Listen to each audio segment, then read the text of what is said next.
Hey folks, welcome back to another edition of Cape. And today I'm with Erika Brown. As always, this time each week, she is the publisher and editor of The Cricket, coming to us from her office in beautiful downtown Manchester by the Sea. How are you, Hey, Erika? Kory. Hey, hey, hey. Good to see you again. Great edition coming up. We want to get right to one of my favorite features of The Cricket, which is your postcards home section. Yeah, we have a postcards home is our travel section because it's a travel feature and it's basically usually done by readers who contribute something and then they tell their story as if they were writing a letter to the folks back home, right? It comes from an old feature from the 1930s. In the paper, and I like it because it's also I love the idea of doing a travel feature, a regular travel feature, because it's really interesting to read. But the cricket is not Condé Nast Travelers, and I don't want to pretend we are. So it's a nice personal local version of a travel piece. So this one was very different. By the way, I did it this week, and it was the first time I've ever done it in 5 years. Usually it's done by readers. They've done it in Africa, and we've done some awesome pieces. This one is a travel piece that I did, and I tried to do something different and I'm going to ask you a question as a start. Have you ever heard of Richard Henry Dana Jr.? Is that a familiar name to you? No, no. Well, if you're in Manchester, by the way, the fact is most people haven't heard of Richard Henry Dana Jr. So to be fair, you're like right in line with most people, but you should have heard of him, and I'll tell you why. First of all, locally in Manchester, his father was an obscenely wealthy Gold Coast era industrialist who was Manchester's first summer resident, the wealthy Coast era of Manchester, and they would build, the wealthy discovered Manchester and started building what's called cottages. And Richard Henry Dana was the first summer cottage in Manchester. It overlooks Dana's Beach, which is in Manchester. And the cottage, by the way, is called the Chimneys.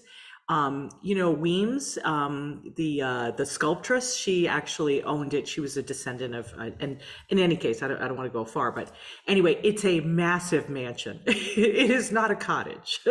And Dana's Beach is a private beach that is about the same size as Singing Beach, and it's one cove north of Singing Beach. Mhm. So it's in between Singing Beach and Kettle Cove. Right. So we're talking incredible wealth and access. So the son is Richard Henry Dana Jr., and here's why he is famous, actually nationally. He was a frail boy in the mid 1800s. He goes off to Harvard, which is his family legacy. Not surprising at all. He's right on track, right?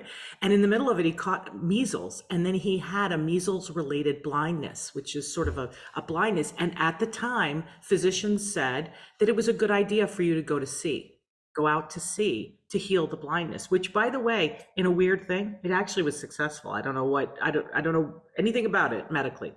So Richard Henry Dana Jr. signs up, and this is when it starts to go a little head snappy. You go, what?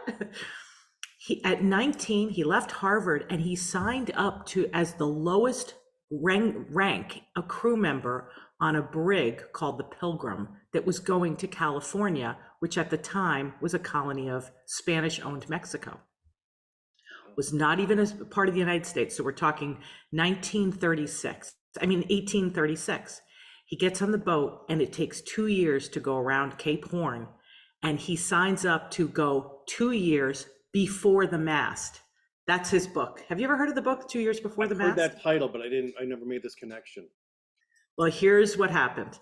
He goes on board and his eyes are opened, quite literally, to the fact that there is brutal work conditions of seamen, in the maritime industry. And he writes a memoir about his time there and watching these violent floggings and about how bad it was to work.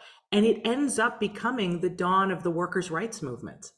So we all think of, or at least I learned in school, that workers' rights, and I'll get to the travel piece, by the way, but we all learn that workers' rights is because of like Upton Sinclair and the jungle and muckrakers in the early 1900s. Well, this is 75 years before. He wrote a bestseller, And he never really wrote a book again after that. He did write little pamphlets, but really, he was a best-selling author by the time he was in his mid-20s. He goes back to Harvard, he becomes an attorney, and he becomes an important workers' rights attorney and certainly maritime law and working rights in the maritime industry, and an abolitionist. So isn't that kind of interesting? He's kind of a big contradiction. So I had never heard of him. And we have Dana's Beach here. We have Dana, Richard Henry Dana. We kind of know him. I go to Southern California, right, on my trip. And this is what I wrote about. I wrote about Dana Point. I went to Dana Point, which is kind of south of Los Angeles, about an hour and a half. And it's in this like a beautiful Tony coastal town, and it's south of Laguna, Newport Beach, like, all these, the beaches and the lagunas. And it was really cool to read that book and look at his eyes about the California coast, and then look at it through his eyes while I was here, in my cozy rental car. I wasn't on the brig, and I certainly wasn't a dangerous, and I, it was just sort of great when you went out there. And it's kind of cool, but I will tell you this. You go out to California and Richard Henry Dana's Jr.'s name is everywhere. He is literally like in Dana Point, there's this big statue in the middle of it, Richard Henry Dana Jr. He's all shirtless and brawny and looking out at the thing. He doesn't look frail at all. There was outside of Los Angeles, which is 2 hours north, I went by a massive, as in thousands of kids, middle school named the Richard Henry Dana Jr. School. There was a fraternal club, like the Franco-American club, but you know what I mean, but not for Italians. I mean, just a fraternal club called the Richard Henry Dana Jr. Club. Surfers, there was a famous surf point that was very dangerous and very considered extreme, and they ended up covering it up or blockading it. It was called Killer Dana. So he's everywhere. Like Richard Henry Dana is really celebrated out there. And it was really weird for a Manchesterite to go to Dana Beach in Dana Point and compare it to Dana's Beach here in Little Manchester by the Sea, and to see that, and then to look at his quotes. So I just thought it was a really cool experience to go on a travel trip from Manchester to a part of the world where this guy is totally celebrated, correctly so, rightly so. And I'm embarrassed to say that I didn't know very much about him. Jeez. Yeah, maybe there's a timeline in there somewhere, Erica. That sounds awesome. I think actually you should do a timeline, Cape Ann, on Richard Henry Dana Jr. because he is kind of an interesting character.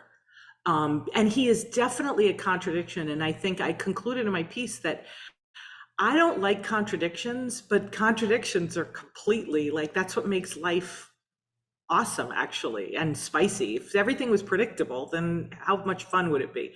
And he is definitely a contradiction. Super wealthy guy, obscenely wealthy, who ends up having a legacy for workers' rights, right? He was the son of slaveholders who ends up becoming an abolitionist. He was a best-selling author and a celebrity who never really wrote again. Do you know what I mean? It's kind of interesting. Yeah. All right, listen, that's too long, but whatever. Oh, very cool. Well, from one seafarer to another, right? Let's talk Tall Tales of Blackburn. Oh my God, I got to say, anybody should go to that show. It's at the Gloucester Stage Company right now. It was actually commissioned by the theater for the Gloucester 400th. And it's a 4-man show that's really awesome where they go, it's almost better because we're going into October and kind of spooky land, because they address and they bring to life in this kind of, I don't want to give it away. They've got puppetry and audience engagement and everything, but they go through 3 tall tales and myths on Cape Ann and Gloucester specifically. One of them I'd never heard of, which Ebenezer Babson who is I think the great uncle of Babson from Babson College, right? The Ghost Army. Have you ever heard of the Ghost Army? I hadn't. Only from related pieces to this story, but I hadn't before. I hadn't either. It takes place in the 1600s, and that's awesome. So the Ghost Army, and that takes place more in Rockport, I think, kind of the Rockporty, Gloucester area, when Rockport was part of Gloucester. Is that like the Spectre or something like that?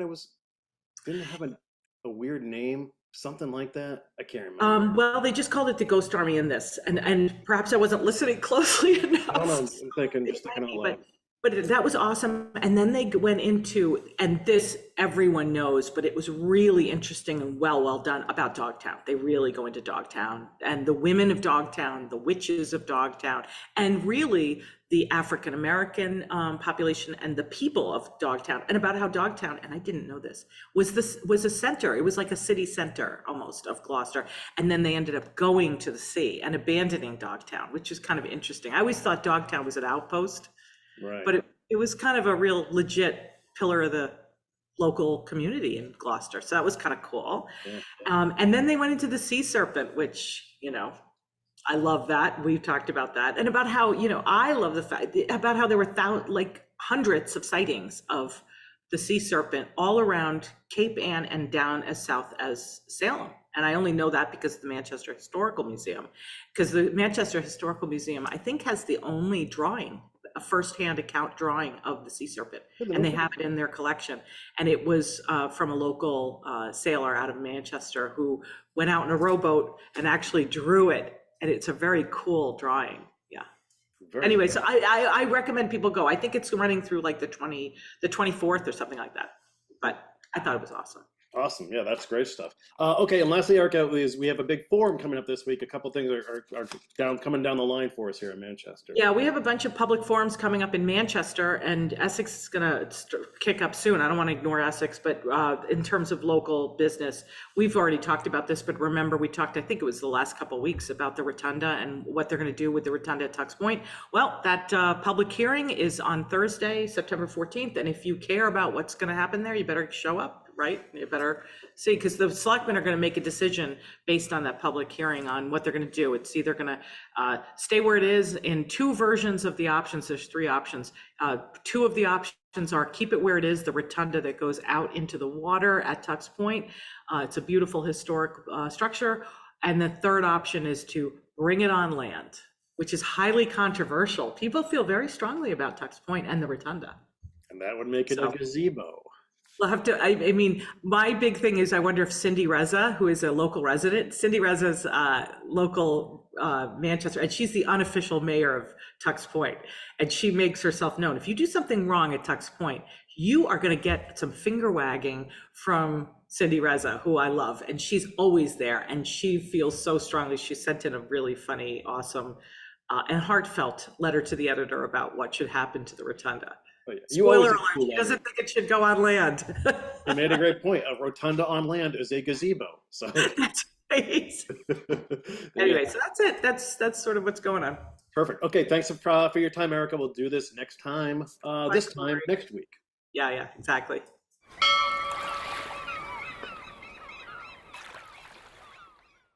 Interested in a sponsorship? Email sponsor@1623studios.org to learn more.